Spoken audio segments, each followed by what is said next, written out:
naman, maalaga both si Dylan siya kasi Ibarra. Totoo. Kasi for example, if si Dylan, we built a good relationship also na naging totoong magtropahan talaga kami. So I wouldn't mind din naman because at the end of the day, work is work. And then ano din, because wala, maganda lang yung relationship na nabuo namin ni Dylan.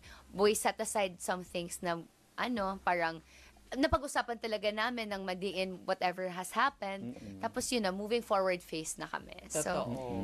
May isa pa. May isa pa. Na naiwan sa loob. Oo. Yeah. Pinatag nila ako, Jazz, na parang may Ibarra pa daw na naiwang nalulungkot. Parang namimiss kanyang kausap. Kasi parang nakita ata siguro ng mga tao na lagi kayo nag-uusap na magkasama, ganyan. Yes. Oo.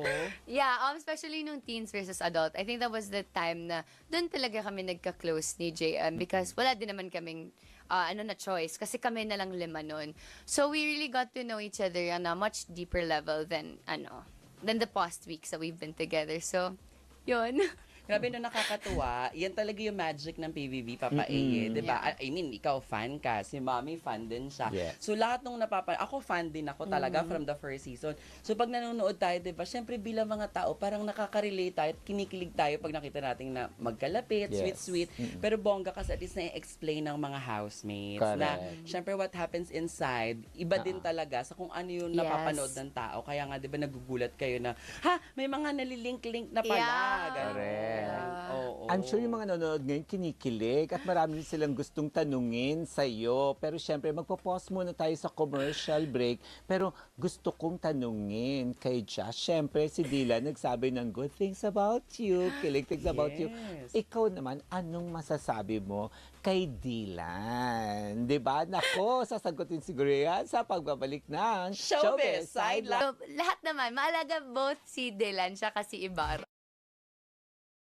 Parang I can share naman kung ano yung mga salubin, yung namin, dreams in life in terms of careers, swak kami in terms of that mindset. So, si Dylan kasi, he's very ma-acts of service.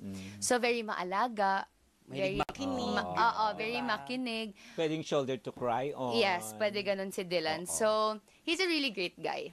Mabait si Dylan. How about naman si Ibarra na naiwan sa loob?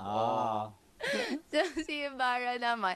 Si Ibarra, what I admired about him is his mindset also. Na parang, he's very mature at certain point. So, nakikita ko yan siya inside sa house.